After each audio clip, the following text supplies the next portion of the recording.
Up front tonight, the story of Christina DeLorean, the beautiful wife of the millionaire auto manufacturer John DeLorean, who was arrested last October on charges of trafficking in cocaine. His wife says she knew nothing about this. But this is the first time Mrs. DeLorean has agreed to be on television to talk about her husband and family. John DeLorean is now out on bail, which was originally set at $10 million. Such was the magnitude of the case. But the story of a man who represented the American dream turned nightmare is also the story of a family. Christina DeLorean, 33 years old, 25 years younger than her husband, had, until his arrest, a life most anyone would envy. Christina Ferrari, daughter of a Cleveland butcher, soared to the top of America's modeling world. By 1972, when she was 22, her gorgeous face was seemingly everywhere, in print and on the air. No song and dance, just great-looking hair. And 1972 was the year she met and fell in love with John DeLorean, then a vice president and the golden boy of General Motors. He was twice divorced and had something of a reputation as a playboy. Friends said she tamed him. He said, "I've never been more in love." Christina became the mother to DeLorean's adopted son, Zachary, now 11, and the couple had a daughter, Catherine, now 5.5. Daddy moved your foot? Yeah. Christina continued her career, expanding into acting roles. You're strong, J.W., and you don't need anything but your own beliefs. John DeLorean quit General Motors to pursue his dream, building his own automobiles. By last October, the dream was failing. DeLorean's company was going broke. Then on October 19th, a seemingly incredible event. John DeLorean was arrested by federal agents in Los Angeles on charges of setting up a $50 million cocaine deal. Christina's world was shattered.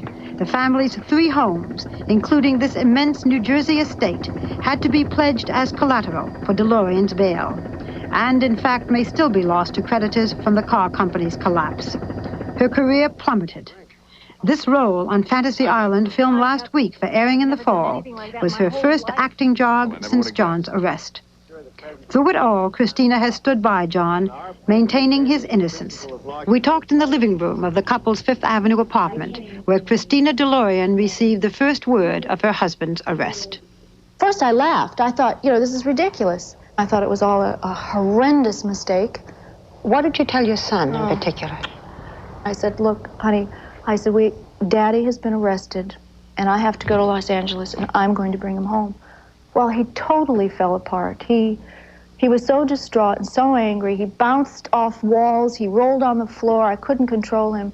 My daughter, she's only 5, she's really too young to understand really the seriousness of the implication here. She knew something was wrong, and she looked up at me with these huge eyes, and she says, "My daddy in jail." And she couldn't fathom that would happen to her father. When you first saw your husband, what did you first say to him? What did he say to you? That was the most painful and most awful experience of the whole ordeal. The first time that I saw him, they brought him into the courtroom, and there was a hush that came over the courtroom, and John walked in, and he was in handcuffs, and that was the single most heart-rending experience that I had, to see him, to see John, because, the father of my children, my husband, my friend, my confidant, everything in the world, this gentle man in handcuffs. And I remember I couldn't move because my legs felt like water. John looked to me suddenly very old. And I said, "Are you all right?" And he said, "Yes." And I said, "Are you scared?" And he goes, "Yes." And when he said that, something snapped inside of me. And I decided, well, all of a sudden I received this great inner strength, and all of a sudden I was the protector. Whereas, I always looked to John to be, he was always there for me, and now I was the one that was doing the protecting, and I was strong. And I said, "Don't you worry about anything." I said, "Everything is going to be fine. We'll get you home. Everything will be fine. Don't you worry. I'm here. Your friends love you. I love you. Your friends love you. I love you, and we're behind you all the way." I want to ask you about your friends, because you had very close friends, and some of them people who were quite well known. What happened with them? They just disappeared. They stopped calling. Some of the names that I had read were Johnny Carson, NFL Commissioner Pete Rozelle, Frank Gifford, Don Hewitt, the producer of 60 Minutes. These were all friends. Yes. Do you see any of them now? No. I see Joanna Carson. She's a very dear friend, and I love her dearly. The rest? They just stopped calling. That doesn't bother me, because it hurts me because it hurts John. You can say and do anything you want to me. Honest to God, it rolls right off my back. But if you hurt what's mine, boy, I'm tough. I can't forgive that. Before all this happened, did you know that your husband was in financial trouble? Did he confide in you? Yes. He did? Absolutely. Did you know that things were that tough? He's had trouble, not trouble, but problems with financing the company since its inception. You know, it was 9 years in the making, and every year there was some huge mountain that we had to climb and get over pertaining to money, and he would go get over one hurdle and there would be another one. We've also heard reports of all kinds of money being taken out of the company, being put into Swiss accounts, all this mysterious money, millions of dollars that have vanished. They always seem to report just one side of the story. It's my knowledge that they've been investigating these wrongdoings, supposedly or allegedly, and have found to this day nothing wrong. I mean, the company has been audited. He's been audited personally. The company's been audited personally. To this day, they have not found one thing that they can say that he fraudulently did. There's no Swiss numbered account. There's nothing. Before the arrest, John was taking a great many aspirin. Yes. Did he take anything else? He was taking sleeping pills at night because he couldn't sleep. And after a while, I just said, you know, I'd rather stay up with you all night than for you to be going through these pills. He suffered from terrific headaches, terrible headaches, and he just couldn't sleep. So you knew that an awful lot was going on, that an awful lot was bothering him? Yes. While everything has happened to John, your whole career has fallen apart. Well, like I said, talk about your major nosedive. Yes, it has. I was at the top of my modeling profession. I've been doing it for 20 years. The last 15 years, I've been at the very top of it, commanding top money. And this is July, and since January, I've had one booking, and I've made $105. $105 since January. You had television offers, they dried up. I had two lucrative offers. One was for a perfume, the other was a representation of a food product, which absolutely vanished. No one will have anything to do with me or my name. Not at all. How have you kept it all together? You're the strong one now. You got 2 kids. You got parents who worry in California. Yeah. How are you doing it all? Well, I have to honestly say, and I know people are going to go, oh, this is, you know. I have more faith in God and the way He works in my life and in John's life. He's the only thing, the only one who gives me comfort, the only one. I can't tell my friend, I cannot burden my friends with my distress and crying or whatever because they have problems of their own and they can't feel my pain. So the only person I have to talk to is the Lord, and I do. And He answers me, and He gives me great comfort, and John too.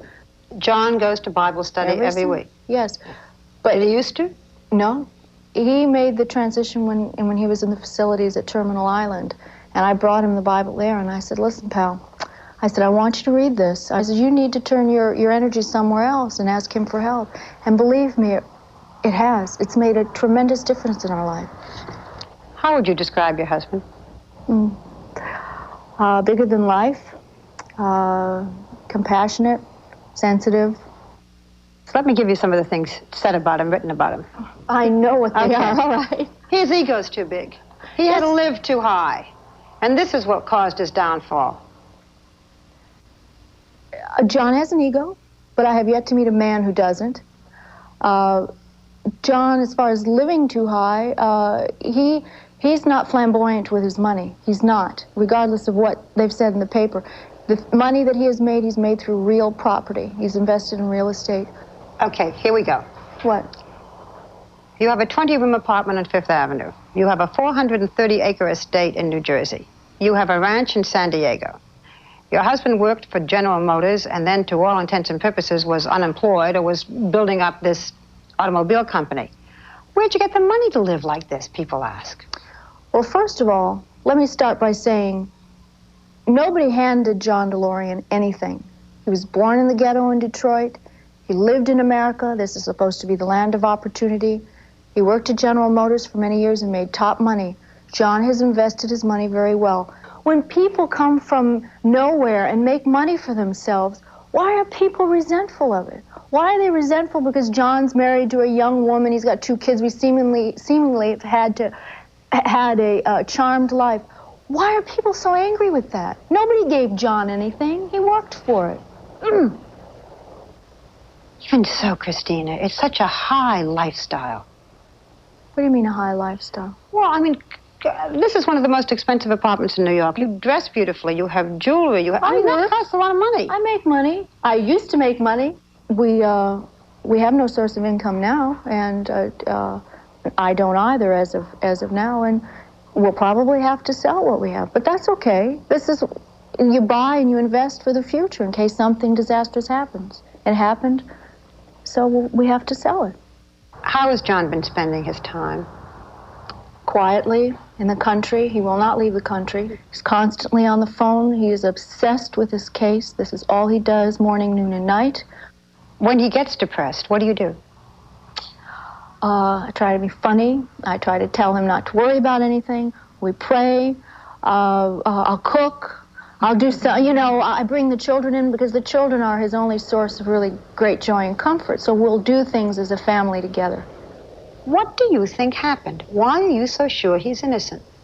Because he was undoubtedly framed. There's no question about it. He was framed. How was he framed? By whom?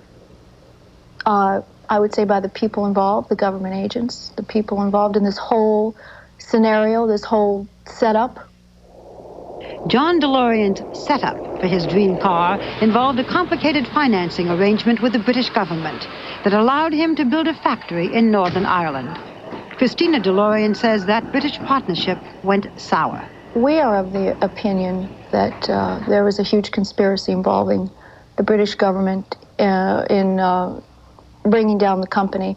And we have, if I may quote something from here, I have it right here under my pillow. It's relating to the time period of September 15th to October 19th. John was arrested on a book that was just released in London, and it's called DeLorean, The Rise and Fall of a Dream Maker. It says here, if I may quote, U.S. diplomatic sources contacted members of the Thatcher government and advised them not to do business with DeLorean. There was no hint of an arrest or of narcotics, just a warning to the wise. It's our opinion that there was a huge conspiracy involved, and this confirms our suspicion. Don't you think it'll be hard for people to believe that a man could be framed by government agents, that the United States government could be out to destroy him, that this could all be some huge conspiracy? Absolutely. He's not the first. It's happened before in the past. And yes, I believe that once the facts of the story comes out, they'll believe it. Even though neither you nor your husband know why this happened. We don't know why, but it could happen to anybody. It happened to you. What you're saying is that he was entrapped. He was framed. John DeLorean met with federal informants in this Los Angeles hotel. FBI agents videotaped the meetings, and those tapes will figure prominently in his trial. The picture was that John DeLorean had cocaine in his hand when he was videotaped and said, "This is as good as gold." It's not true. I saw the tape. That's not true. He didn't bring the cocaine. The government agents that were... I don't want to comment on that. That has to be brought up in court. Was cocaine involved? Well, yes, it was involved. But John didn't finance it. He didn't bring it in. It wasn't... He didn't give it to distribute. He didn't finance the deal either. He put up no money for the deal. But he was supposed to be getting some money from the sale of cocaine. It was his knowledge he was going to get the money. It was coming through a legitimate transaction through a bank. Someone said, "Mr. DeLorean, we've got a bank that's going to invest in your company." That's what he thought? Where the money would come through. It would come through a bank. Yeah, I don't think the bank itself was not going to do the investing. The money was coming through the bank. Did he know that the money was coming from cocaine? I don't feel that I should be in a position to comment on that. I should leave that up to the lawyers and to John. Do you think that he should go to jail? Oh, absolutely not. And I don't believe for 1 second, when the facts come out in this case, that anybody else will think the same thing either. How do you see the future? Optimistically. I cannot believe that when there are 12 people on a jury, when they find out what really happened here, I choose to believe that our system of justice works in this country. I choose to believe it, and there's no way that he will ever be found guilty. John DeLorean goes on trial October 4th. More of this interview tomorrow on Good Morning America.